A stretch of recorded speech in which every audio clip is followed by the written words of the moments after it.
महिला अपनी बीमार पोती को लेकर रोते हुए उनके पास पहुंची और कहा, गुरुजी, मेरी पोती कई महीनों से बीमार है। वेद भी जवाब दे चुके हैं। अब तो आप ही मेरी पोती की जान बचा सकते हैं, क्योंकि मैंने सुना है आप में भगवान शिव का अंश है। गुरु मत्स्येंद्र नाथ ने बीमार बच्ची के सिर पर जैसे ही अपना हाथ रखा, चारों ओर एक दिव्य रोशनी फैल गई। यह रोशनी इतनी तेजस्वी थी कि हर कोई स्तब्ध रह गया। बच्ची का कमजोर शरीर अचानक ऊर्जा से भर गया। यह देखकर वहां मौजूद सभी लोगों के चेहरे पर आश्चर्य और खुशी के भाव थे। गांव के लोगों ने इस चमत्कार को अपनी आंखों से देखा और गुरु मत्स्येंद्र नाथ के प्रति श्रद्धा और विश्वास कई गुना बढ़ गया और पूरा गांव हर हर महादेव के जयकारों से गूंज उठा।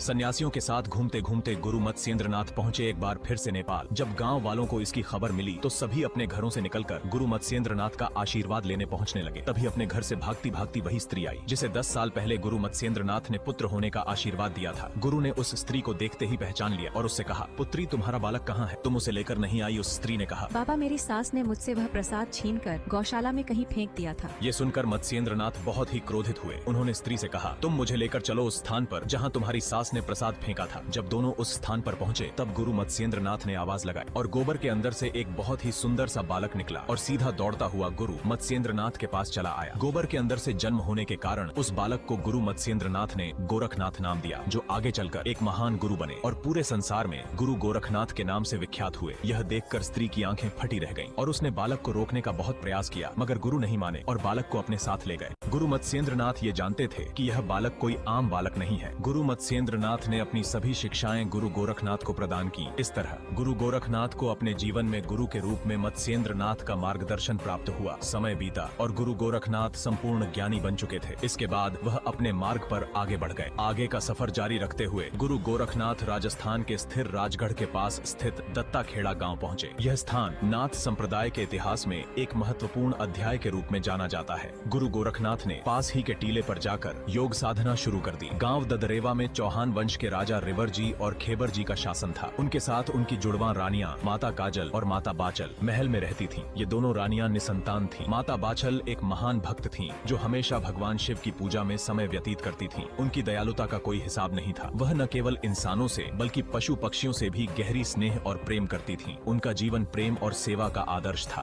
महल में माता बाचल भगवान शिव की आराधना कर रही थी कि तभी भगवान शिव प्रकट हुए। माता बाचल ने भगवान शिव को हाथ जोड़कर प्रणाम किया। भगवान शिव ने कहा, पुत्री, तुम्हारे गांव में गुरु गोरखनाथ आए हैं, जाओ उनकी सेवा करो। यदि वह प्रसन्न हुए तो तुम्हें पुत्र प्राप्ति का आशीर्वाद मिलेगा। माता बाचल ने भगवान शिव के आदेश को सहर्ष स्वीकार किया। माता बाचल दौड़ती हुई गुरु गोरखनाथ के स्थान पर पहुंची और उन्हें प्रणाम किया। माता बाचल हर रोज सुबह सुबह सबसे पहले गुरु गोरखनाथ के डेरे पर पहुंचती, वहां की साफ सफाई करती और गंगा नदी की शुद्ध मिट्टी से उनके तपोस्थल की लिपाई पुताई करती। माता बाचल के इस निस्वार्थ सेवा